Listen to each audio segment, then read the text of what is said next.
finir vos market movers avec le titre d'Adobe. Adobe qui a vu récemment les analystes revoir à la hausse leurs objectifs de cours.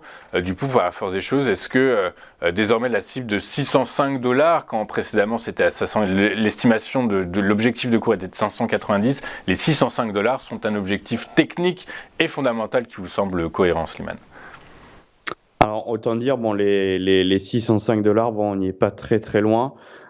Personnellement, j'avais abordé ce dossier lorsqu'on était autour de 350, $400, me semble-t-il, sur ce plateau de TV Finance. J'ai même initié un rapport sur le dossier. Mais je suis en position sur le dossier.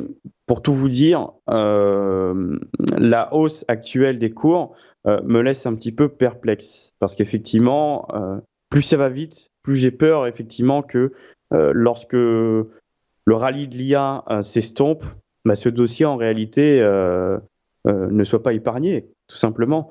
Je pense à des Google, Meta, etc., Nvidia, Adobe. Pour moi, ce sont des dossiers qui à l'heure actuelle sont fragiles. Et on va attendre les prochaines publications de résultats qui vont démarrer effectivement la semaine prochaine aux États-Unis. Mais j'ai peur que lorsqu'on commence à décevoir en termes de résultats, et puis c'est la même chose effectivement que ce que je vous avais abordé avec LVMH, bah, effectivement on risque d'avoir des surprises. Donc oui, on peut aller chercher peut-être les 600, les $605 à court terme.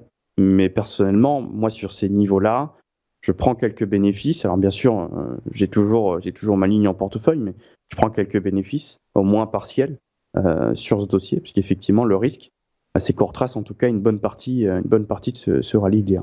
Ok, très clair. Juste, alors, vous nous envoyez tous les vendredis matins le déroulé de votre présentation, et je voulais revenir sur un point macro que vous avez mis en évidence, et parce que vous venez d'en parler à l'instant, c'est l'ouverture de la saison des publications de résultats aux États-Unis, des résultats trimestriels. Alors je crois, sauf peut-être erreur de ma part, mais je crois que c'est aujourd'hui que ça s'ouvre avec les bancaires, justement, Oui, et tout à fait. vous avez une petite analyse sur les bancaires. Vous nous dites que potentiellement, il faut quand même surveiller très près leurs publications dans la mesure où peut-être que le niveau des créances douteuses provisionnées par les banques pourrait être plus important que ce que l'on anticipe en réalité. Alors effectivement, il y a ce sujet des créances douteuses, mais aussi le sujet des portefeuilles obligataires.